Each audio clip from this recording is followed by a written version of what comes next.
Hello, मेरा नाम है अभिषेक और स्वागत करता हूं आप सभी का हमारे प्यारे से खूबसूरत से चैनल में जिसका नाम है जेआर कॉलेज। तो जैसा कि आपको पता है कि इस चैनल के ऊपर हम लोग ने एक नया और एक फ्रेश बैच शुरू किया हुआ हमारे 11th और 12th स्टैंडर्ड के बच्चों के लिए। सही है, जहां पे हम हमारे 11th और 12th स्टैंडर्ड के बच्चों को सारे के सारे सब्जेक्ट लेसन बाय लेसन पढ़ा रहे हैं। सही है, मैं आप लोग को पढ़ा रहा हूं बायोलॉजी और 12th बायोलॉजी में हम लोग ने स्टार्ट कर दिया था हमारा 8th लेसन जिसका नाम क्या है, रेस्पिरेशन एंड सर्कुलेशन। सही है, ऑलरेडी 7 लेसन मैंने कंप्लीट कर रखे हैं। तो आपने अगर कोई भी लेक्चर कोई भी लेसन मिस कर दिया होगा तो जरूर से जाके वो सारे लेसन एक बार देख लेना। सही है, बहुत ही काम आएंगे आपके बोर्ड एग्जाम के लिए।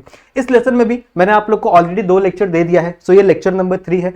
हम लोग ने क्या क्या डिस्कस किया था, देखो हम लोग ने स्टार्ट किया था हमारा सबसे पहला वाला टॉपिक जिसका नाम है रेस्पिरेशन। ठीक है, रेस्पिरेशन के मैंने आप लोगों को बताया था रेस्पिरेशन का मतलब क्या होता है। ठीक है, रेस्पिरेशन का जनरल सा मतलब होता है exchange of gases between 2 places. अगर 2 प्लेसेस के बीच में गैसेस का एक्सचेंज हो रहा है, ठीक है, अगर 2 प्लेसेस के बीच में गैसेस का एक्सचेंज हो रहा है तो मैं उसे क्या बोलूंगा, रेस्पिरेशन बोलूंगा हमारे बॉडी के अंदर।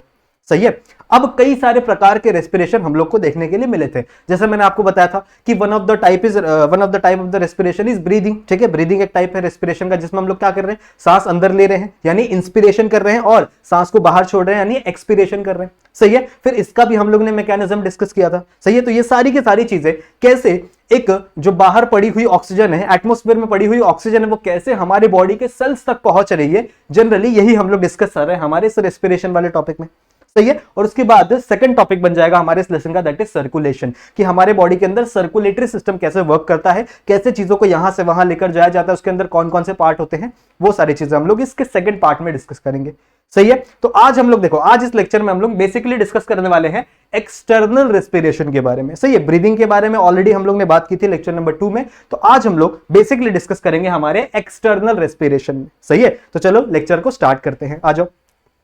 देखो मैंने आपको बताया था टाइप्स ऑफ रेस्पिरेशन के बारे में। रेस्पिरेशन कितने टाइप्स के होते हैं, 4 प्रकार के रेस्पिरेशन होते हैं। ठीक है, सबसे पहला क्या होता है, मान लो दिस इज द लंग, तो लंग से यहां से लैरिंग्स फेरिंग्स आया है, यहां से ट्रैकिया, यहां से ब्रोंकाई, और ब्रोंकाई के आगे यहां पे क्या लगे हुए हैं, हमारे एक bag like organ, that is हमारे लंग्स लगे हुए। सही है, ये सब लोग को पता है क्योंकि लेक्चर नंबर 1 में मैंने आप लोग को ह्यूमन रेस्पिरेटरी सिस्टम के बारे में पढ़ाया था। सही है, तो सबसे पहले यहाँ पे क्या होता है, मैंने आप लोग को बताया था सबसे पहले यहाँ पे नेजल चेंबर होता है। सही है, नेजल चेंबर आगे चल के बक्कल कैविटी से मिलता है, वहां से फेरिंग्स बनता है। फेरिंग्स के 3 पार्ट होते हैं। सही है, सबसे ऊपर वाला नेजोफेरिंग्स, उसके नीचे वाला ओरोफेरिंग्स और सबसे नीचे वाला लैरिंजियोफेरिंग्स। फिर वहां से लैरिंग्स शुरू होता है, फिर वहां से ट्रैकिया। सही है, ये तुम लोग को ऑर्डर याद रखना है। सबसे पहले आपका नेजल चेंबर आता था, उसके बाद फेरिंग्स आते थे। फेरिंग्स में 3 पार्ट है, आपका नेजोफेरिंग्स, ओरोफेरिंग्स एंड लैरिंजियोफेरिंग्स। उसके बाद आपका लैरिंग्स शुरू होता था। सही है, फिर लैरिंग्स के बाद ट्रैकिया, ट्रैकिया के बाद ब्रोंकाई, 2-3 ब्रोंकाई थे। सबसे पहला प्राइमरी ब्रोंकाई, फिर सेकेंडरी ब्रोंकाई, फिर टर्शियरी ब्रोंकाई। जब आपका ब्रोंकाई एक पार्ट में टूटेगा तो प्राइमरी ब्रोंकाई, जब वो 2 पार्ट में टूटेगा तो सेकेंडरी ब्रोंकाई, जब वो 3 पार्ट में टूटता था वो क्या हो जाता था, आपका टर्शियरी ब्रोंकाई। सही है, उसके बाद आपका जो ब्रोंकाई था वो बहुत ही पतली पतली ट्यूब्यूल्स में टूट जाता था जिसे हम लोग ब्रोंकियोल्स कहते थे।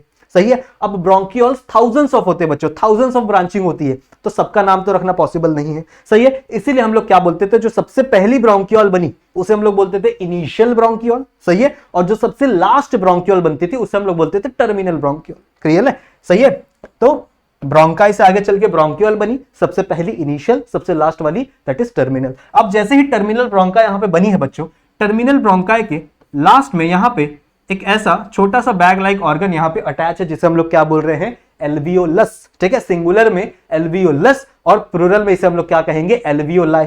सही है, बहुत सारे प्रेजेंट होते हैं, millions and millions of alveoli present होते हैं आपके सिर्फ और सिर्फ एक लंग्स के अंदर। सही है, तो यहां पे बहुत सारे एल्वियोलाई प्रेजेंट होंगे। इनका फंक्शन क्या है, जनरली ये लोग ऑक्सीजन को स्टोर करके रखने का काम करते हैं। जो भी आपका ऑक्सीजन एयर से बाहर आ रहा है, सही है, ब्रीदिंग के थ्रू बाहर से जो भी आपका ऑक्सीजन आ रहा है वो कहां पे स्टोर होगा, वो इन एल्वियोलाई के अंदर स्टोर होगा। सही है, तो सबसे पहले क्या होगा, देखो ध्यान से देखो, सबसे पहले क्या हुआ, ब्रीदिंग। ब्रीदिंग में भी 2 पार्ट, एक आपका इंस्पिरेशन, सबसे पहले आपने क्या किया, सांस अंदर लिया। ठीक है, तो सांस अंदर लेने के टाइम पे आप लोग ने क्या किया है, ऑक्सीजन रिच एयर को आप लोग ने इनहेल किया है। ठीक है, तो यहां से ऑक्सीजन आपके नोज से ऑक्सीजन ट्रेवल कर करके कहां पहुंच गई है, कहां पहुंच गई है, इस एल्वियोलाई के अंदर पहुंच गई है। तो मतलब इसके अंदर O2 आ गई।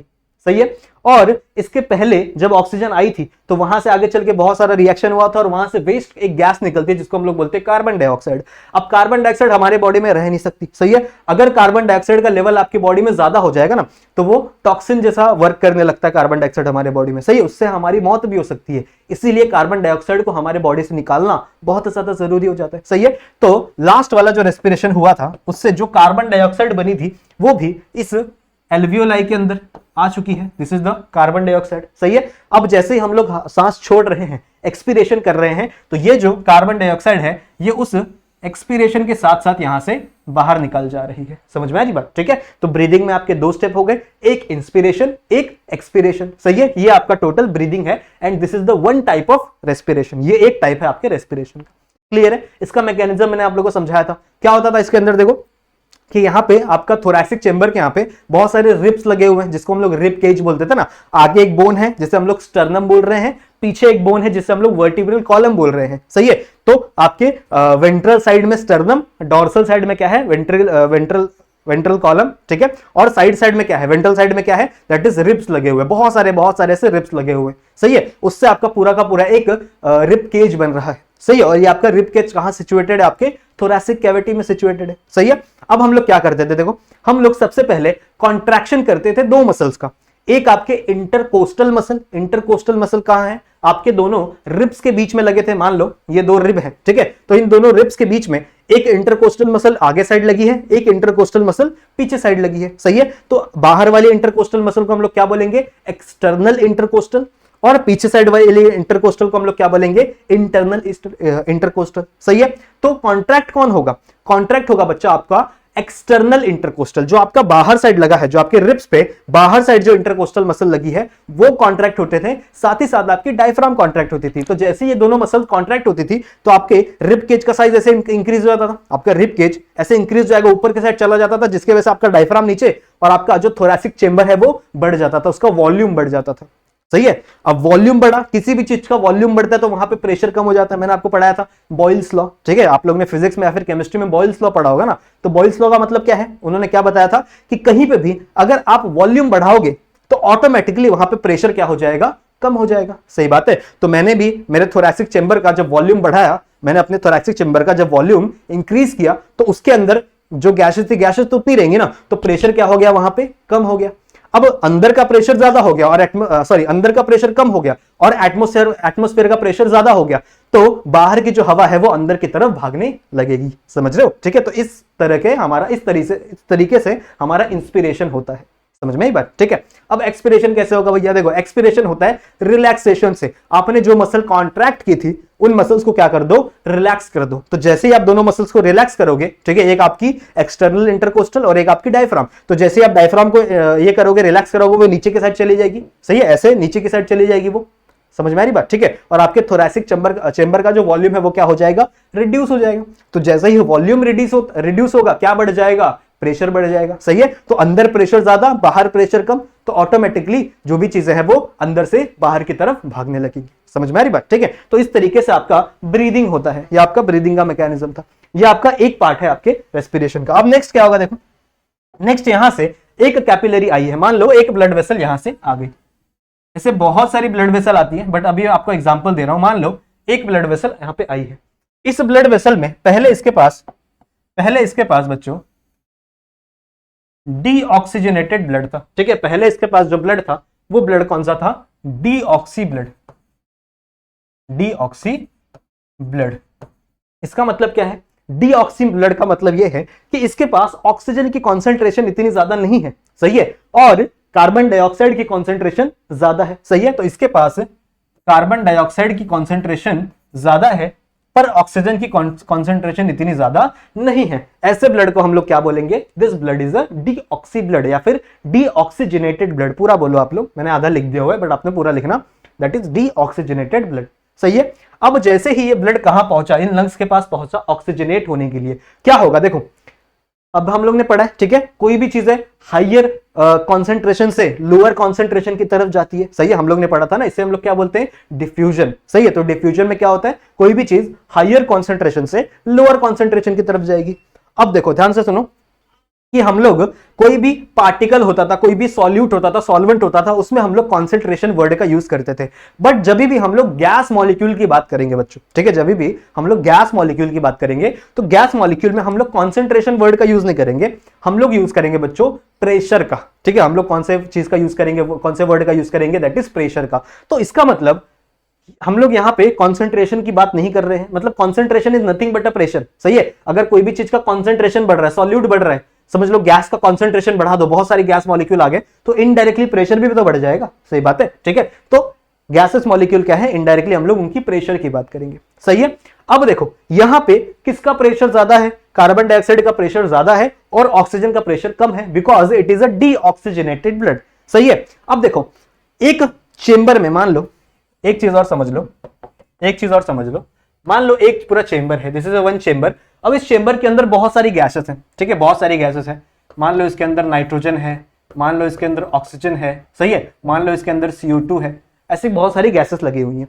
अब ये सारी की सारी गैसेस का जो भी कॉन्सेंट्रेशन है उसे हम लोग प्रेशर कह रहे हैं। बट अगर मैं बात करूं इनका सिंगल सिंगल प्रेशर, इसका सिंगल सिंगल प्रेशर, अगर मैं इसके सिंगल सिंगल प्रेशर की बात करूं तो इस सिंगल प्रेशर को, मतलब सिर्फ और सिर्फ कार्बन डाइऑक्साइड के प्रेशर की अगर मैं बात करूं, ठीक है, this is the carbon dioxide, तो अगर मैं सिर्फ कार्बन डाइऑक्साइड के प्रेशर की बात करूं तो उसे हम लोग कहेंगे बच्चों पार्शियल प्रेशर। ठीक है, उसे हम लोग क्या बोलेंगे, this is nothing but a partial pressure. समझ रहे हो, समझ रहे हो, प्रेशर मतलब क्या, सारे के सारे गैस मॉलिक्यूल, सारे के सारे एक चेंबर में सारे के सारे गैस मॉलिक्यूल कितना प्रेशर लगा रहे हैं वो अपना प्रेशर है। लेकिन इस पूरे के पूरे चेंबर के अंदर सिर्फ एक ही गैस मॉलिक्यूल है क्या, नहीं, अलग अलग प्रकार के गैस मॉलिक्यूल है भाई, कुछ है नाइट्रोजन है, कुछ आपके ऑक्सीजन है, कुछ आपके CO2 है। सही है, तो सबका कुछ ना कुछ इंडिविजुअल प्रेशर भी होगा, इंडिविजुअल प्रेशर भी होगा। सही है, तो सबके इंडिविजुअल प्रेशर को हम लोग बच्चों पार्शियल प्रेशर कहेंगे। पार्शियल प्रेशर कुछ नहीं है, बस सबके इंडिविजुअल प्रेशर की बात हो रही है। अगर मैं सिर्फ ऑक्सीजन की बात करना चाहूं तो मैं पार्शियल प्रेशर वर्ड का यूज करूंगा। अगर मैं सबके कॉन्सेंट्रेशन को बात करूं, सबको एक ही साथ एक ही गैस कंसिडर करूं तो मैं उससे प्रेशर बोल दूंगा। बट अगर मैं सिर्फ नाइट्रोजन की बात कर रहा हूं, अगर मैं सिर्फ ऑक्सीजन की बात कर रहा हूं, अगर मैं सिर्फ कार्बन डाइऑक्साइड की बात कर रहा हूं तो मैं उससे क्या बोलूंगा, it is a partial pressure. समझ में आई बात, ठीक है। तो अब देखो, अब यहां पे क्या है, यहां पे दो प्रकार की गैस है, एक आपकी CO2 और एक आपकी ऑक्सीजन, तो दोनों मिलकर प्रेशर लगा रहे हैं। बट अगर मैं सिर्फ CO2 की बात करना चाहता हूं तो मैं क्या लिखूंगा, पार्शियल प्रेशर ऑफ CO2। ठीक है, अगर मैं सिर्फ ऑक्सीजन की बात करना चाहता हूं तो मैं क्या लिखूंगा, that is partial pressure of oxygen. सही बात है, ठीक है। तो मैंने आपको बताया है, इतनी चीजें क्लियर हो गई। अब देखो यहां से आपने जब सांस लिया, ठीक है, जब आपने यहां पे सांस लिया तो यहां पे आपके ऑक्सीजन की कॉन्सेंट्रेशन ज्यादा है और CO2 की कॉन्सेंट्रेशन कम है। वाई, क्योंकि आपने CO2 को रिलीज कर दिया है एक्सपिरेशन से। सही है, आपने CO2 को यहां से रिलीज कर दिया था, दैट्स व्हाई CO2 की कॉन्सेंट्रेशन अब नहीं है आपके लंग्स के अंदर, बट आपके लंग्स के अंदर ऑक्सीजन की कॉन्सेंट्रेशन है। सही है, और यही चीज तो इस ब्लड को चाहिए, क्योंकि इस ब्लड के पास ऑक्सीजन नहीं है, देख रहे हो ना, इस ब्लड के पास ऑक्सीजन नहीं है, तो इसके पास जो भी CO2 होगा बच्चों, ठीक है, इसके इस ब्लड के पास जो भी CO2 होगा वो कहां चला जाएगा, वो कहां चला जाएगा, लंग्स के अंदर चला जाएगा। क्यों, बिकॉज ऑफ द डिफ्यूजन। कोई भी चीज हायर प्रेशर से लोअर प्रेशर की तरफ ट्रैवल करेगी। सही है, तो यहां पे कॉन्सेंट्रेशन या फिर हम लोग बोल सकते हैं प्रेशर किसका ज्यादा था, CO2 का। सही है, CO2 का पार्शियल प्रेशर यहां पे ज्यादा था और CO2 का पार्शियल प्रेशर यहां पे कम था, दैट्स व्हाई यहां की CO2 कहां मूव कर गई, आपके लंग्स के अंदर मूव कर गई। सही है, सिमिलरली देखो यहां पे ऑक्सीजन का पार्शियल प्रेशर कम है और यहां पे ऑक्सीजन का पार्शियल प्रेशर ज्यादा है, दैट्स व्हाई आपका जो ऑक्सीजन है वो कहां ट्रैवल करेगा, आपके लंग्स से आपके कैपिलरीज के अंदर ट्रांसफर हो जाएगा। ये जो ब्लड वेसल है, this is nothing but a capillary, तो यहां से क्या हो जाएगा, ये इस कैपिलरीज के अंदर ट्रांसफर हो जाएगा।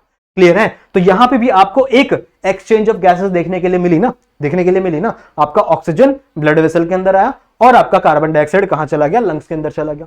So this is one of a type of respiration. ठीक है, इस चीज को बच्चों हम लोग कहते हैं, इस चीज को हम लोग कहते हैं, this is the external respiration.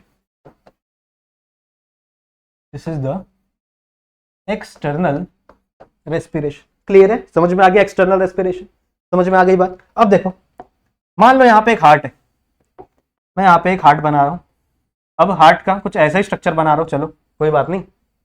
अच्छा, ये एक्चुअल में असली स्ट्रक्चर नहीं है, बट अभी हम लोग सिर्फ सीख रहे हैं, अभी हार्ट का स्ट्रक्चर हम लोग नहीं पढ़ रहे। तो मान लो ये एक आपका हार्ट है, अब आपके ब्लड में जितना, आपके बॉडी के अंदर जितना भी ब्लड है वो आपके हार्ट के थ्रू ट्रेवल करता है। सही है, तो आपका ये जो डीऑक्सीजनेटेड ब्लड है ये भी आपके हार्ट से ही आया होगा। सही है, और आपका ये जो ऑक्सीजनेटेड ब्लड है ये भी घूम घुमा के कहां जाएगा, आपके हार्ट के पास ही जाएगा बच्चों। कहां जाएगा, आपके हार्ट के पास ही जाएगा। ये जो रेड कलर में बनाया ना, रेड कलर से मैं दिखा रहा हूं ऑक्सीजनेटेड ब्लड को, समझ रहे हो, ऑक्सीजनेटेड ब्लड को मैं रेड कलर से दिखा रहा हूं। तो ऑक्सीजनेटेड ब्लड का मतलब क्या है कि ऐसा ब्लड जहां पे ऑक्सीजन की पार्शियल प्रेशर ज्यादा है, ऑक्सीजन की कॉन्सेंट्रेशन ज्यादा है और कार्बन डाइऑक्साइड का कॉन्सेंट्रेशन कम है, ऐसे ब्लड को मैं क्या कहूंगा, ऑक्सीजनेटेड ब्लड। वहीं डीऑक्सीजनेटेड ब्लड का मतलब क्या है, ऐसा ब्लड बच्चों जहां पे आपके कार्बन डाइऑक्साइड का कॉन्सेंट्रेशन ज्यादा है और आपके ऑक्सीजन का कॉन्सेंट्रेशन कम है। यहां तक बात क्लियर है, यहां तक सबको बात क्लियर है, ठीक है, इसको मिटा देता हूं, यहां तक बातें क्लियर है। चलो नेक्स्ट आ जाओ। अब देखो यहां से आपका हार्ट पंप करेगा इस ब्लड को, ऑक्सीजनेटेड ब्लड को पंप करेगा, ठीक है, और ये ऑक्सीजनेटेड ब्लड जाएगा किसी ना किसी टिश्यू के पास। मान लो हियर इज ए टिश्यू, ये एक टिश्यू का सेल है जो बहुत ही परेशान है, जो बहुत ही परेशान है। क्यों इतना दुखी है भैया, क्यों इसके जिंदगी में इतना दुख है, क्योंकि इसके पास ऑक्सीजन नहीं है। इसको एटीपी बनाने के लिए, इसको एनर्जी बनाने के लिए क्या चाहिए, ऑक्सीजन चाहिए, पर इसके पास ऑक्सीजन नहीं है, इसका ऑक्सीजन खत्म हो चुका है। पर इसके पास एक चीज है, इसके पास बच्चों CO2 है। इसके पास क्या है, CO2 है। क्यों, क्योंकि जब इसने सेलुलर रेस्पिरेशन किया होगा तो वहां पे एक रिएक्शन चलती, मैंने आपको बताया था। तो जब इसने ग्लूकोज और ऑक्सीजन मिला के जब इसने पूरी रिएक्शन कंप्लीट की तो वहां से एक बाय प्रोडक्ट निकला था आपका CO2। तो इसके पास CO2 है, बट इसको CO2 का काम नहीं है, इसको ऑक्सीजन का काम है, इसको ऑक्सीजन चाहिए, दैट्स व्हाई ये बहुत ही ज्यादा दुखी है। अब इसका दुख मिटाने के लिए हमारा ये ब्लड वेसल पहुंचता है इसके पास, सही है। अब ये हमारा ब्लड वेसल इसके पास पहुंचा। अब इसके अंदर क्या है, हम लोग को पता है इसके अंदर ऑक्सीजन है बहुत ज्यादा और CO2 है बहुत कम, सही बात है। सिमिलरली अगर मैं इसकी बात करूं तो यहां पे CO2 ज्यादा है और ऑक्सीजन क्या है, बहुत ही ज्यादा कम। तो सिंपल डिफ्यूजन, कोई दिक्कत नहीं। आपका जो ऑक्सीजन ज्यादा है वो मूव करेगा कम की तरफ, सही है, और आपका CO2 ज्यादा है यहां पे तो ये मूव करेगा इस तरफ, क्योंकि यहां पे CO2 क्या है, CO2 की कॉन्सेंट्रेशन कम है, सही है। तो मतलब एक एक्सचेंज ऑफ गैसेस देखने के लिए मिली आपके ब्लड वेसल और आपके टिश्यूज या फिर सेल के बीच में, सही है। आपके सेल्स के बीच में एक और एक्सचेंज ऑफ गैसेस हम लोग को देखने के लिए मिल रही है, सही है। और यहां पे भी क्या एक्सचेंज हो रहा है, देखो ऑक्सीजन अंदर आ रहा है और CO2 बाहर जा रहा है। जैसे ही इस सेल को ऑक्सीजन मिला, ये सेल क्या हो गया, बहुत ही ज्यादा हैप्पी हो गया, समझ में आ रही बात, ठीक है, क्योंकि ये अपना वापस रिएक्शन स्टार्ट कर देगा, सही है। अब देखो इस ब्लड ने अपना ऑक्सीजन लूज कर दिया और इसको क्या मिल गया, वापस CO2 मिल गया। तो मतलब ये ब्लड वापस क्या बन गया बच्चों, डीऑक्सीजनेटेड ब्लड बन गया। ये ब्लड वापस क्या बन गया, डीऑक्सीजनेटेड ब्लड बन गया। अब ये डीऑक्सीजनेटेड ब्लड वापस घूम घूम के कहां चला जाएगा, इस हार्ट के अंदर चला जाएगा, समझ में आ रही बात। ये घूम घूम के वापस कहां चला जाएगा, इस हार्ट के अंदर चला जाएगा, फिर यहां आएगा, फिर यहां से वापस यहां जाएगा, डीऑक्सीजनेटेड ब्लड वापस ऑक्सीजन लेगा, फिर हार्ट के पास आएगा, फिर सेल्स के पास जाएगा, ऑक्सीजन देगा, फिर डीऑक्सीजनेटेड बन के, समझ रहे हो। तो ये पूरा का पूरा प्रोसेस हमारे बॉडी में ऐसे ही चलता रहता है, दिन भर चलता रहता है हमारे बॉडी में, ठीक है, दिन भर रात भर चलता रहता है। अच्छा, यहां पे भी एक एक्सचेंज ऑफ गैसेस हम लोग को देखने के लिए मिली है। This is known as internal respiration. हम लोग क्या बोलते हैं, this is the internal respiration, clear है, this is the internal respiration. तो ये आपके तीन पार्ट हो गए। अभी तक मैंने आप लोगों को तीन टाइप समझा दिया आपके टाइप ऑफ रेस्पिरेशन के। कौन कौन सा, सबसे पहला क्या था, ब्रीदिंग। ब्रीदिंग में दो पार्ट, एक आपका इंस्पिरेशन, एक आपका एक्सपिरेशन, सही है। फिर एक आपका क्या था, एक्सटर्नल रेस्पिरेशन, जो कि यहां पे देखने के लिए मिला था, किसके किसके बीच में, आपके एल्वियोलाई और आपके ब्लड वेसल्स के बीच में देखने के लिए मिला था, सही है। ये आपका एक्सटर्नल रेस्पिरेशन था और यहां पे आपको इंटरनल रेस्पिरेशन देखने के लिए मिला। एक चीज और है, सेलुलर रेस्पिरेशन। क्या होता है, देखो इस सेल के पास बच्चों, इस सेल के पास क्या है, अब इस सेल, ये सेल इतना खुश क्यों है, क्योंकि इस सेल के पास ऑक्सीजन है। इस सेल के पास क्या है, ऑक्सीजन है। ऑल्सो इस सेल के पास ग्लूकोज भी है बच्चों। ये ग्लूकोज आया है डाइजेस्टिव सिस्टम से, जो भी आपने खाना खाया होगा उससे जो भी ग्लूकोज मिला होगा वो भी एब्जॉर्ब हुआ होगा इसी ब्लड में, सही है। और ये ब्लड ने इसको ग्लूकोज भी दे दिया, सही है। तो ग्लूकोज और ऑक्सीजन जब दोनों रिएक्ट होते हैं साथ साथ में, ठीक है, जब भी ग्लूकोज और ऑक्सीजन रिएक्ट होते हैं साथ साथ में, तो आपका ग्लूकोज मॉलिक्यूल कंप्लीटली ऑक्सीडाइज हो जाता है in the presence of oxygen, सही है। और यहां पे क्या बन जाता है, CO2, यहां पे क्या बन जाता है, H2O एंड ATP, समझ रहे हो क्या बन गया, क्या बन गया यहां पे, ऑक्सीजन, ऑक्सीजन नहीं, कार्बन डाइऑक्साइड, वाटर, एंड यहां पे आपको बन गया ATP। ATP क्या है, इट इज एनर्जी, हमारे बॉडी के लिए एनर्जी है ना, तो यही तो बनाना था हमारे सेल को। देखो ये सारी की सारी चीजें सेल के अंदर हो रही है, ठीक है, सारी की सारी चीजें कहां हो रही है, इस सेल के अंदर हो रही हैं। से क्या हुआ, ग्लूकोज और ऑक्सीजन जब मिला तो क्या बना, वहां पे CO2 बना, H2O बना और ATP बना। मैंने आपको बताया था ना उसके पास पहले से CO2 है, वो कहां से है, वो बिकॉज ऑफ दिस रिएक्शन, ये रिएक्शन उसके अंदर पहले से हुई थी, ठीक है। अब देखो इसके अंदर भी आपको एक एक्सचेंज ऑफ गैसेस देखने के लिए मिलेगा। कैसे, जब इस रिएक्शन में क्या गया, ऑक्सीजन गया, इस रिएक्शन में इन्वेस्ट क्या हुआ बच्चों, ऑक्सीजन इन्वेस्ट हुआ, बट हमको मिला क्या इस रिएक्शन के एंड में, इस रिएक्शन के एंड में हमको क्या मिला, दैट इज CO2 मिला।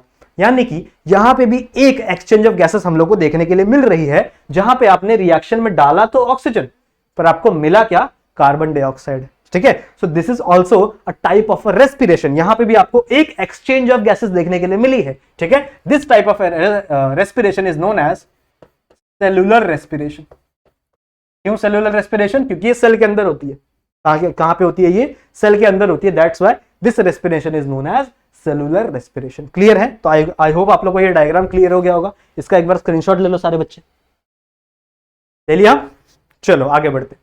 क्लियर है, तो आई होप आप लोगों को चारों टाइप्स ऑफ रेस्पिरेशन समझ गए होंगे कि कौन सी चीजें कहां कहां होती है, सही है। अब मैंने आपको मैकेनिज्म, हम लोग ने स्टार्ट किया था सबका मैकेनिज्म पढ़ना, तो सबसे पहले हम लोग ने मैकेनिज्म पढ़ लिया था किसका, हम लोग ने मैकेनिज्म पढ़ लिया था आपके ब्रीदिंग का। देखो कुछ ऐसा डायग्राम मैंने आपको बना के सिखाया था, सही है। मैंने आपको सिखाया था कि ये आपके लंग्स है, फिर ये आपके इंटरकोस्टल मसल है, इंटरकोस्टल मसल यहाँ पे लगी हुई है, ये आपके रिब्स है, ये आपका डायफ्राम है, सही है। ये मैंने आप लोगों को समझा दिया था ऑलरेडी, सही है। आ जाओ, ये भी मैंने आप लोगों को बता दिया था ब्रीदिंग में। देखो ये सारी चीजें मैंने आपको समझाई थी लास्ट वाले लेक्चर में, देख लेना लास्ट वाले लेक्चर अगर नहीं देखा है तो। अभी हम लोग देखते हैं बच्चों मैकेनिज्म ऑफ एक्सटर्नल रेस्पिरेशन, ठीक है। आ जाओ फोकस करते हैं हमारे बहुत ही इंपॉर्टेंट और बहुत ही मजेदार टॉपिक पे, that is mechanism of external respiration. अब एक्सटर्नल रेस्पिरेशन मतलब क्या, अभी हम लोग ने देखा external respiration is exchange of gases between, किसके किसके बीच में, बिटवीन एल्वियोलाई, ठीक है, किसके किसके बीच में हो रहा है एक्सचेंज ऑफ गैसेस, एक आपके एल्वियोलाई एंड ब्लड वेसल, ठीक है। कौन सी ब्लड वेसल होती है बच्चों, एक्चुअली में वो कैपिलरी होती है, कैपिलरी, ठीक है, इसे ब्रैकेट में लिख लो ब्लड वेसल। क्लियर है, ये सब लिखते चलो आप लोग भी बुक में, क्लियर है, समझ में आई बात, ठीक है, सही है। तो मैंने क्या बोला, एक्सटर्नल रेस्पिरेशन मतलब क्या, एक्सटर्नल रेस्पिरेशन मतलब आपका एक्सचेंज ऑफ गैसेस हो रहा है। एक्सचेंज ऑफ गैसेस मतलब रेस्पिरेशन, किसके किसके बीच में एक्सचेंज ऑफ गैसेस हो रहा है बच्चों, आपके एक एल्वियोलाई और आपके कैपिलरीज के बीच में। कैपिलरी पता है ना, ब्लड वेसल देखो बच्चों तीन टाइप की होती है, एक आर्टरीज, एक वेन्स और एक कैपिलरी, सही है। आर्टरीज वो ब्लड है जो ऑक्सीजनेटेड ब्लड को कैरी करती है, वेन्स वो ब्लड वेसल है जो डीऑक्सीजनेटेड ब्लड को कैरी करती है, और कैपिलरी कौन से होते हैं बच्चों, कैपिलरी बहुत ही पतले पतले, बहुत ही माइन्यूट माइन्यूट ब्लड वेसल्स होते हैं जो हर सेल्स के पास जाते हैं, सही है, जो जिसके वजह से डिफ्यूजन पॉसिबल हो पाता है, जिसके वजह से एक चीज ब्लड से निकल के बाहर चली जाती है। क्योंकि देखो आर्टरीज और वेन अगर ब्लड के पास सेल के पास जाएंगी तो उसके अंदर से कोई भी चीज नहीं निकल पाएगी, क्योंकि उनकी वॉल बहुत ही मोटी होती है। बट कैपिलरी बहुत ही थिक, हाँ बहुत सारी थिन, बहुत ही थिन, बहुत ही पतली पतली ब्लड वेसल्स होती है। क्लियर है, तो ये किसके अंदर आती है, दैट इज आपके कैपिलरीज के अंदर आती है। क्लियर है, तो जब आपके कैपिलरीज और एल्वियोलाई के बीच में गैसेस एक्सचेंज होंगी तो इसे हम लोग क्या बोलेंगे, दैट इज एक्सटर्नल रेस्पिरेशन। कैसा होगा देखो,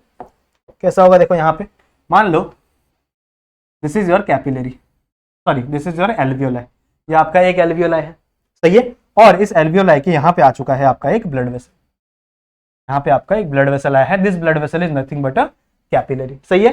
अब पहले पहले जब ब्लड वेसल आया था, जब ये ब्लड वेसल यहां से आ रहा था तो ये क्या था, डीऑक्सीजनेटेड, दैट्स व्हाई इसको मैंने ब्लू कलर में बनाया है।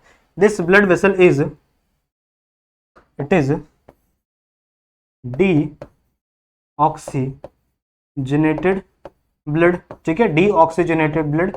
क्यों डीऑक्सीजनेटेड ब्लड है भैया, क्योंकि इसके अंदर ऑक्सीजन का पार्शियल प्रेशर बहुत ही कम है और CO2 का पार्शियल प्रेशर ज्यादा है। कितना है बताऊंगा, याद करना है हम लोग को, टेंशन मतलब, ठीक है, कितना है हम लोग को समझाऊंगा, ठीक है। और जब इसके यहाँ पे आया तो ये किस लिए आया है भैया, ऑक्सीजन लेने के लिए। क्यों, क्योंकि यहाँ पे ऑक्सीजन प्रेजेंट है, यहाँ पे ऑक्सीजन प्रेजेंट है। कहां से आई है, ये ब्रीदिंग से आई है, सही है, ब्रीदिंग से आपकी ऑक्सीजन यहाँ पे पहुंची है, सही है। अब इस ऑक्सीजन को इसके अंदर जाना है, तो ये क्यों जाएगी भला, इसको क्या मजा आ रहा है इसके अंदर जाने में, एक्चुअल में बच्चों यहां पे होता है डिफ्यूजन। मैंने आपको बताया ना, एक्चुअल में यहां पे जो ऑक्सीजन है इसका पार्शियल प्रेशर होता है बहुत ज्यादा। कितना ज्यादा? इसका होता है बच्चों पार्शियल प्रेशर 104 mmHg। ठीक है, mmHg is the unit of pressure. ठीक है, यूनिट ही है प्रेशर की। जैसे वेट की यूनिट होती है किलोग्राम, ठीक है, लंबाई की यूनिट होती है आपकी लेंथ, समझ रहे हो? तो वैसे ही इस लेंथ की यूनिट होती है मीटर, किलोमीटर, सेंटीमीटर। वैसे ही आपके प्रेशर की यूनिट है आपकी क्या? That is mmHg। क्लियर है? तो आपके एल्वियोलाई के अंदर कितना पार्शियल प्रेशर है आपके ऑक्सीजन का? That is 104 mmHg। क्लियर है? वहीं अगर मैं CO2 की बात करूं, एल्वियोलाई के अंदर अगर मैं CO2 की बात करूं तो यहां पे कितना पार्शियल प्रेशर है भैया? इसका पार्शियल प्रेशर यहां पे कम है। क्यों कम है? मैंने आपको बताया ना, क्योंकि यहां पे अभी ब्रीदिंग हो चुका है। ब्रीदिंग हुआ तो ऑक्सीजन अंदर है और CO2 बाहर चला गया, तो इसका जो पार्शियल प्रेशर है वो बहुत ही कम होता है। देखो, कभी भी किसी का भी पार्शियल प्रेशर जीरो नहीं होगा। ऐसा नहीं होगा कि इसके अंदर से अगर CO2 उड़ गया तो सारा ही सारा CO2 उड़ गया, ऐसा नहीं होगा कभी भी। ठीक है, कभी भी इसका पार्शियल प्रेशर जीरो नहीं होगा। पार्शियल प्रेशर का वॉल्यूम वैल्यू कम हो जाता है। इसका वैल्यू यहां पे कितना होता है बच्चों?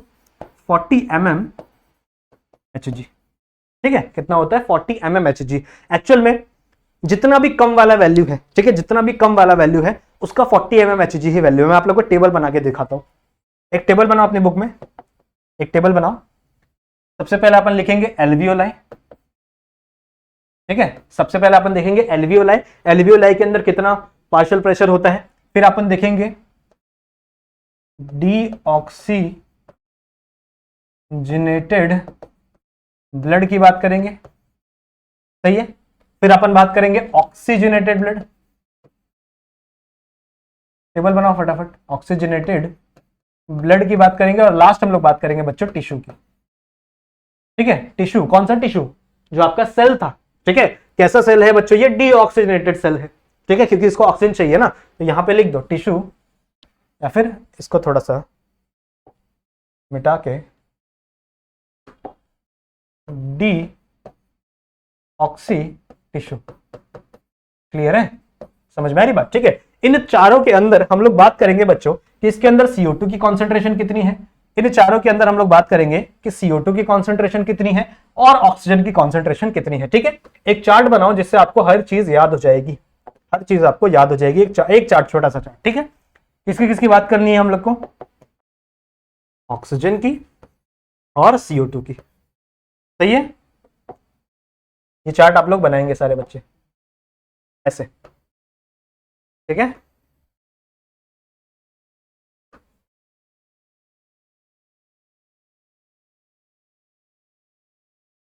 ओके। देखो ध्यान से सुनो, एकदम इजी ट्रिक से मैं आप लोगों को बताऊंगा कैसे याद रखना है सबका पार्शियल प्रेशर। ठीक है, सबका पार्शियल प्रेशर कैसे याद रखना है, एकदम इजी ट्रिक है, मैं आप लोगों को बताऊंगा। देखो यहां पे देखो, सबसे पहली बात हो रही है एल्वियोलाई की। तो आपको पता होना चाहिए कि एल्वियोलाई के अंदर हमेशा ऑक्सीजन की कॉन्सेंट्रेशन ज्यादा होगी और CO2 की कॉन्सेंट्रेशन कम होगी। सही है? क्यों? क्योंकि यहां पे हुई है ब्रीदिंग। जब भी आप ब्रीद करते हो तो आप क्या ले रहे हो? इंस्पिरेशन कर रहे हो ऑक्सीजन का और एक्सपिरेशन कर रहे हो आपके CO2 का। तो CO2 बाहर निकल गया, आपका ऑक्सीजन अंदर आ गया। सही है? तो हमेशा एल्वियोलाई में, हमेशा बच्चों ध्यान रखना, एल्वियोलाई में ऑक्सीजन की कॉन्सेंट्रेशन ज्यादा होगी और CO2 की कॉन्सेंट्रेशन कम होगी। बात करें डीऑक्सीजनेटेड ब्लड की, तो डीऑक्सीजनेटेड नाम से पता चल रहा है जहां पे ऑक्सीजन कम है, जहां पे ऑक्सीजन कम होगा और CO2 ज्यादा होगा। सही बात है? ठीक है, डीऑक्सीजनेटेड ब्लड मतलब क्या? जहां पे आपका ऑक्सीजन कम होगा, डीऑक्सी ब्लड है, और आपका CO2 ज्यादा होगा। वहीं अगर ऑक्सीजनेटेड ब्लड की बात करें तो क्या मतलब है भैया? ऑक्सीजन ज्यादा है, सही है, और आपका CO2 क्या है? कम है। मैं आप लोगों को ट्रिक बताऊंगा सब कुछ याद रखने का, टेंशन मत लो, अभी इतना समझो। और डीऑक्सी टिश्यू की बात करें अगर, डीऑक्सी यहां पे भी वर्ड आ गया, मतलब ऑक्सीजन कम है और CO2 ज्यादा है। सही है, CO2 क्या है? ज्यादा है। अब हमेशा एक बात याद रखो, कोई भी चीज जहां पे भी कम है, ठीक है, जहां पे भी कम है वो कितनी कम होगी? वो कम होगी बच्चों 40 mmHg। वो कितनी कम होगी? 40 mmHg। मतलब जिस भी ऑर्गन के अंदर जो भी चीज कम है वो हमेशा 40 mmHg होगा। समझा क्या बोला? अगर एल्वियोलाई की बात करें तो एल्वियोलाई में क्या कम है? CO2 कम है, तो CO2 का कॉन्सेंट्रेशन होगा बच्चों 40 mmHg। सही है, यहां पे mmHg लगा देना। सही है। अगर हम लोग बात करें डीऑक्सीजनेटेड ब्लड की, तो डीऑक्सीजनेटेड ब्लड में क्या कम है, ऑक्सीजन कम है, तो ऑक्सीजन की कॉन्सेंट्रेशन कितनी होगी 40 mm Hg। जो भी चीज कम वाली है, जिसमें भी जो भी चीज कम वाली है बच्चों, वो हमेशा कितनी कम होगी 40 mm Hg। क्लियर है। फिर बात करें ऑक्सीजनेटेड ब्लड की, ऑक्सीजनेटेड ब्लड में क्या कम है, CO2 कम है, सही है, तो CO2 की कॉन्सेंट कितनी होगी 40 mm Hg। सही है, जो भी कम है, देखो CO2 यहाँ पे CO2 कितना होगा 40 mm Hg। और अगर मैं डीऑक्सी टिश्यू की बात करूं तो डीऑक्सी टिश्यू में क्या कम है, ऑक्सीजन कम है ना, तो ऑक्सीजन की कॉन्सेंट्रेशन कितनी होगी यहाँ पे, या फिर पार्शियल प्रेशर कितना होगा, that is 40 mm Hg। Clear है, समझ में आ गया बात। तो ये याद हो जाएगा आप लोग को, ये सिंपल सा ट्रिक है, याद हो जाएगा कि जिस भी जगह पे जो भी चीज कम है वो कितनी कम होगी, दैट इज 40 mm Hg इतनी कम होगी। ठीक है, जो भी चीज कम है कितनी कम होगी, हमेशा 40 mm Hg इतनी होगी। क्लियर है। अगर एल्वियोलाई की बात करें तो एल्वियोलाई में CO2 कम होता है, तो CO2 का कॉन्सेंट्रेशन यानी पार्शियल प्रेशर कितना हो गया 40 mm Hg। अगर सॉरी इसको लिखो, एक सेकंड पानी पी लेता हूं, देखो एक सेकंड,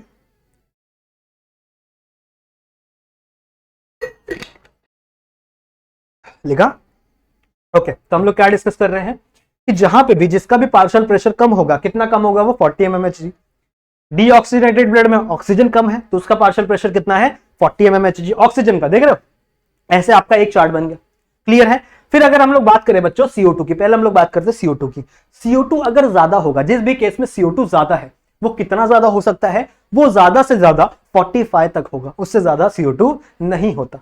सही है, तो CO2 किस केस में ज्यादा है भैया, CO2 ज्यादा है डीऑक्सी केस में और वहां पे टिश्यू के केस में। सही है, तो यहां पे CO2 ज्यादा है, तो यहां पे इसकी कॉन्सेंट्रेशन हमेशा याद रखो 45 mm Hg ही होगी, उससे ज्यादा CO2 की कॉन्सेंट्रेशन नहीं हो सकती। क्लियर है, अलग कलर से लिखते हैं 45 mm Hg। क्लियर है, CO2 की कॉन्सेंट्रेशन ज्यादा होगी तो कितनी ज्यादा होगी, दैट इज 45 mm। यहां पे भी CO2 की ज्यादा है, कितनी ज्यादा है 45 mm Hg। याद हो जाएगा ये, याद हो जाएगा ये। अब बचा आप लोगों को सिर्फ ऑक्सीजन याद करना। ऑक्सीजन आप लोगों को याद करना है, एल्वियोलाई के अंदर ऑक्सीजन की कॉन्सेंट्रेशन होती है 104 mm Hg।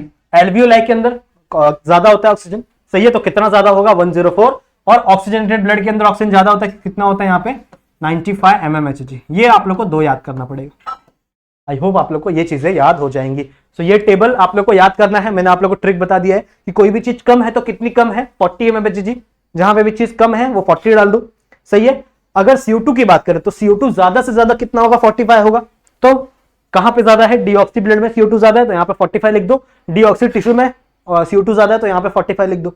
सही है। बात करें ऑक्सीजन की तो ऑक्सीजन आपका एल्वियोलाई में ज्यादा है, कितना ज्यादा है 104 mm Hg, और आपका ऑक्सीजनेटेड ब्लड में ज्यादा है, कितना है दैट इज 95 mm Hg। ये दो आप लोग को वर्ड डाटा याद करना है। क्लियर है।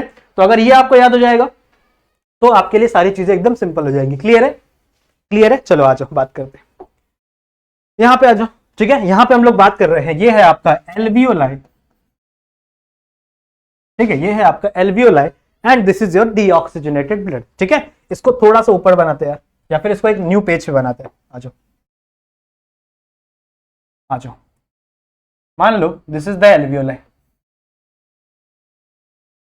This is the alveoli. कहां पे है एल्वियोलाई, आपके लंग्स के अंदर। ठीक है, दिस इज द एल्वियोलाई और यहां पे आई हुई है आपकी ब्लड वेसल। ठीक है, तो ये आपकी डीऑक्सीजनेटेड ब्लड वाली, और यहां से थोड़ा आगे ले लेते हैं, और यहां से आपके ऑक्सीजनेटेड। ठीक है, यहां तक समझ में आई बात। अब मैंने क्या बताया है, एल्वियोलाई में, अगर मैं एल्वियोलाई की बात करूं तो यहां पे ऑक्सीजन की कॉन्सेंट्रेशन ज्यादा है। सही है। एल्वियोलाई में कितनी ज्यादा होती है 104 mm Hg। कितनी ज्यादा होती है बच्चों 104 mm Hg। और वहीं अगर मैं बात करूं कॉन्सेंट्रेशन ऑफ CO2 की इन एल्वियोलाई, तो एल्वियोलाई की कॉन्सेंट्रेशन CO2 में कम होती है। कितनी कम होगी, कम से कम कितनी हो सकती है, सबकी कम कितनी होती है 40 mm Hg। क्लियर है, यहां तक कोई डाउट नहीं है, यहां तक कोई डाउट नहीं होगा ना आप लोग को, आई होप समझ में आ रहा होगा सब। सही है। अब ये जो ब्लू वाला मैंने बनाया है, जो ब्लू वाला मैंने बनाया है, this is the deoxygenated blood. लिख दे यहां पे, it is a deoxygenated blood. सही है। डीऑक्सीजनेटेड ब्लड में क्या ज्यादा है, डीऑक्सीजनेटेड ब्लड में बच्चों CO2 ज्यादा है।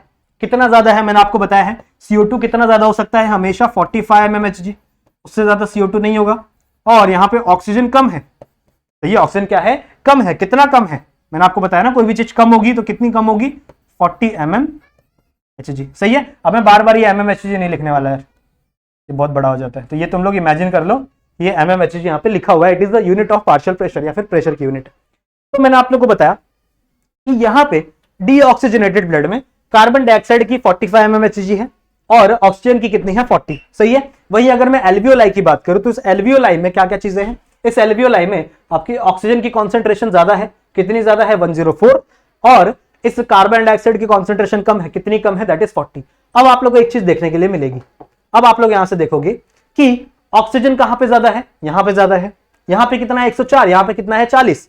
तो ऑब्वियसली डिफ्यूजन के थ्रू यहां पे प्रेशर ज्यादा है ऑक्सीजन का, और यहां पे ऑक्सीजन का प्रेशर कम है। सही है। यहां पे ऑक्सीजन का प्रेशर ज्यादा है और यहां पे ऑक्सीजन का प्रेशर कम है, तो ऑटोमेटिकली आपका जो ऑक्सीजन है वो कहां ट्रांसफर हो जाएगा, आपके इस साइड में ट्रांसफर हो जाएगा, ऐसे ट्रांसफर होगा। क्यों? क्योंकि यहां का जो कॉन्सेंट्रेशन है आपके ऑक्सीजन का वो ज्यादा है। वही अगर मैं CO2 की बात करूं तो देखो CO2 यहां पे 45 mmHg है और यहां पे कितना है, सिर्फ और सिर्फ 40 mmHg। सही है। तो यहां से आपका CO2 यहां से इस तरफ ट्रांसफर होना शुरू हो जाएगा। क्लियर है। और ये पूरा कभी भी ट्रांसफर नहीं होता, याद है ना, कोई भी चीज कम कितनी होती है, 40। तो ये तब तक ट्रांसफर होगा जब तक ये खुद 40 ना हो जाए, समझ रहे हो। तो जब तक इसका कॉन्सेंट्रेशन 40 होगा तब तक इसका क्या होगा, ट्रांसफर होगा। क्लियर है। तो इन दोनों के बीच में क्या देखने के लिए मिलेगा आपको, एक्सचेंज ऑफ गैसेस देखने के लिए मिलेगा। सही है। इन दोनों के बीच में आपको एक्सचेंज ऑफ गैसेस देखने मिलेगा। अब जैसे ही दोनों एक्सचेंज हुए, इसकी कॉन्सेंट्रेशन बढ़ गई। अब यहां पे आ जाओ, जैसे ही दोनों एक्सचेंज हुए क्या हो गया, ऑक्सीजन की कॉन्सेंट्रेशन बढ़ गई, यानी पार्शियल प्रेशर बढ़ गया। क्यों? क्योंकि यहां का ऑक्सीजन यहां पे आ गया, और CO2 की कॉन्सेंट्रेशन या फिर पार्शियल प्रेशर क्या हो गया, कम हो गया। कितना कम हो गया, मैंने आपको बताया, ऑक्सीजन का ऑक्सीजनेटेड ब्लड में पार्शियल प्रेशर कितना होता है, 95 mmHg। और अगर मैं CO2 की बात करूं तो इसका कॉन्सेंट्रेशन कितना होता है, दैट इज कम कितना होता है, सबका कम कितना होता है, 40 mmHg। क्लियर है। Now this blood is become, अब इसी ब्लड को बच्चों हम कह देंगे oxygenated blood. This blood is now become an oxygenated blood. Clear है। आई होप आप लोग को चीजें क्लियर हो रही होंगी। आई होप आप लोग को जितनी चीजें मैंने पढ़ाई है वो सब कुछ समझ में आ रहा होगा। क्लियर है, क्लियर है, समझ में आ गया, समझ में आ गया। ठीक है, चलो चलो आगे बढ़े, आगे बढ़े। ठीक है, चलो आगे बढ़ते। अच्छा, एक चीज और बतानी है मेरे को आप लोग को, मुझे आप लोगों को बतानी है बच्चों, गैसियस एक्सचेंज सरफेस। ठीक है, जब भी गैसियस एक्सचेंज हो रही है तो उसे कौन कौन से सरफेस को पार करना पड़ेगा, आओ समझते हैं। गैसियस एक्सचेंज सरफेस की बात करें बच्चों, तो अभी हम लोगों ने क्या पढ़ा, दिस इज द एल्वियोलाई। सही है, this is the alveoli, and इसके नीचे आपकी क्या है, ब्लड वेसल है। तो इसको मैं एक ही कलर से बना देता हूं, चलो यार, इसको अलग अलग कलर से ना बनाकर एक ही कलर से बना देते। मान लो this is your blood vessel. Clear है। This is the blood vessel, that is capillary. यहाँ पे डीऑक्सीजनेटेड ब्लड, यहाँ पे ऑक्सीजनेटेड ब्लड। सही है। अब एक्सचेंज सरफेस मतलब अगर आपके ऑक्सीजन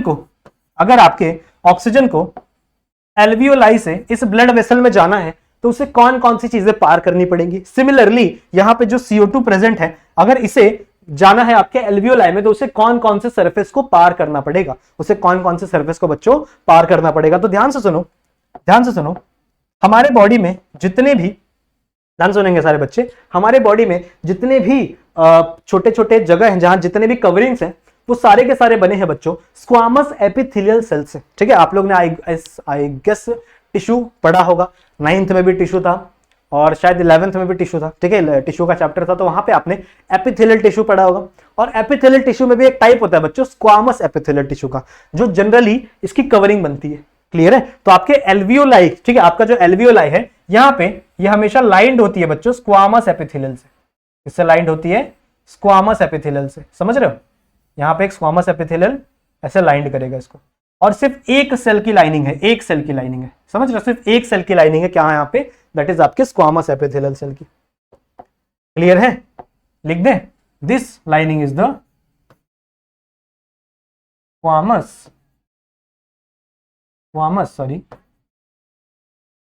एपिथेलियल सेल। ठीक है, स्क्वामस एपिथेलियल सेल की लाइनिंग है। क्लियर है, समझ में आ गई बात। अच्छा, स्क्वामस एपिथेलियल की लाइनिंग आपके कैपिलरीज में भी प्रेजेंट होती है। कैपिलरीज हमेशा एक्सचेंज क्यों कर पाती है? क्योंकि ये सिर्फ एक सिंगल सेल से बनी हुई है। तो मतलब यहां पे भी ध्यान से सुनो, यहां पे भी एक स्क्वामस एपिथेलियल सेल की लाइनिंग होगी, सही है, यहां पे भी एक स्क्वामस एपिथेलियल सेल की लाइनिंग होगी, यहां पे भी, समझ रहे हो, यहां पे भी लाइनिंग है, और सिमिलरली इस साइड भी लाइनिंग है, इस साइड भी, मतलब ये एक एक सेल से बने हुए स्क्वामस एपिथेलियल के, समझ रहे हो, समझ रहे हो, यहां पे भी एक स्क्वामस एपिथेलियल के सेल की लाइनिंग बनी हुई है। क्लियर है? These are also a squamous epithelial cell, these are also a squamous epithelial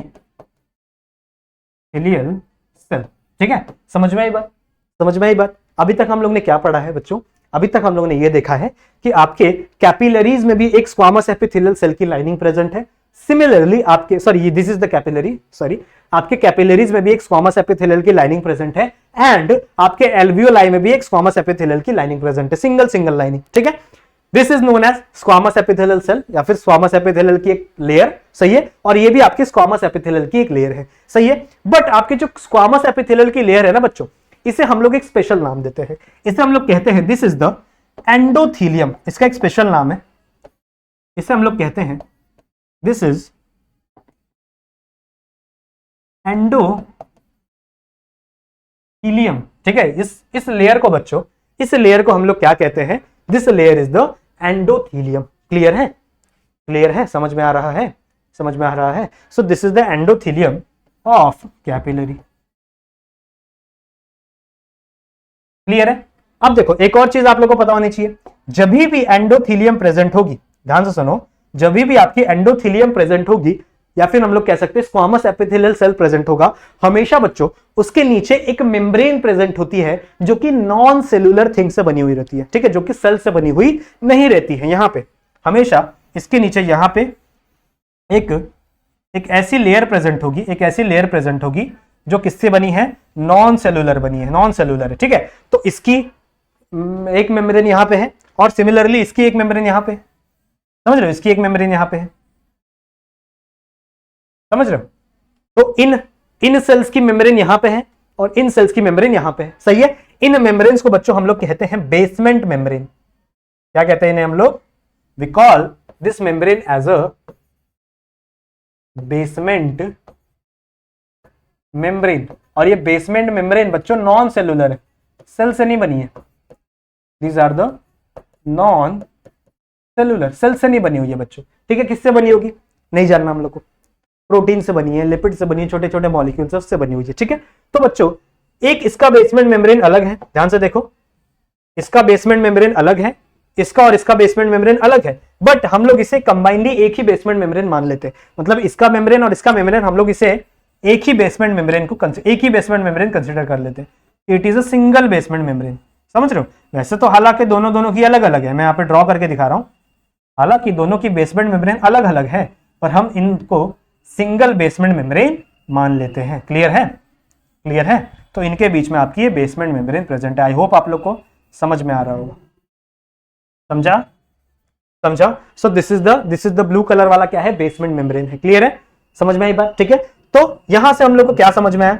यहां से हम लोग को एक चीज समझ में आई कि अगर आपके ऑक्सीजन को, ठीक है, अगर आपके ऑक्सीजन को इस एल्वियोलाई से ट्रैवल करना है, यहां पर अगर आपके ऑक्सीजन को यहां से ट्रैवल कर करके कहां जाना है? आपके कैपिलरीज के अंदर जाना है, तो इसे 3 सरफेस पार करनी पड़ेगी। सबसे पहला सरफेस क्या होगा?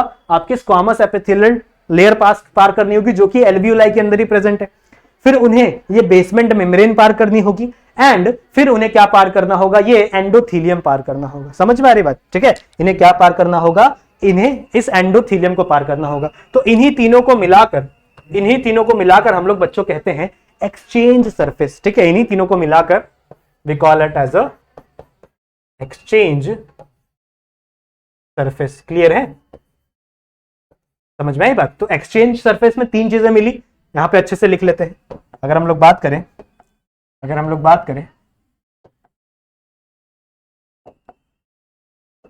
एक्सचेंज सरफेस की, क्या लिख रहा हूं मैं?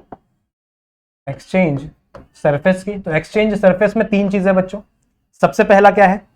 सबसे पहला है आपका स्क्वामस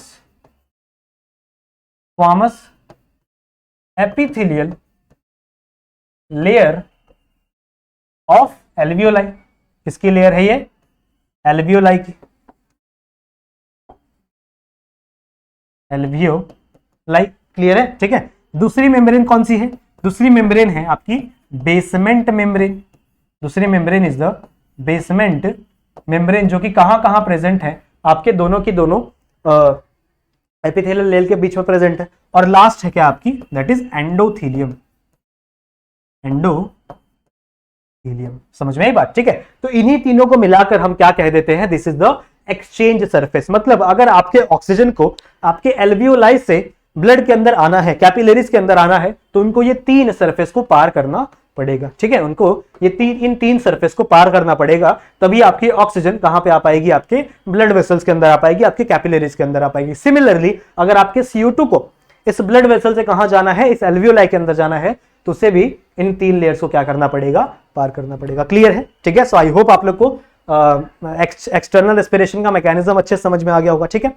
नेक्स्ट लेक्चर में हम लोग क्या करेंगे? इसका इंटरनल रेस्पिरेशन कवर करेंगे, और वहां पे बहुत सारी चीजें हैं, transport of oxygen, transport of CO2, फिर वहां पे ऑक्सीजन डिसोसिएटिव कर्व है, तो वो भी बहुत मजेदार टॉपिक है। ठीक है, तो उसे हम लोग क्या करेंगे? नेक्स्ट लेक्चर में डिस्कस करेंगे। ठीक है। सो आई होप आप लोगों को ये वीडियो बहुत अच्छा लगा होगा। ये वीडियो अगर आप लोगों को पसंद आया है तो वीडियो को लाइक जरूर से कर देना। ठीक है। चैनल पे अगर नए आए हो तो सब्सक्राइब जरूर से करके जाना, और हमारा जो बेल नोटिफिकेशन उसे भी ऑल कर देना, ताकि हम जब भी कोई वीडियो अपलोड करें आपको उसकी नोटिफिकेशन आपके फोन पे मिलती रहे। क्लियर है?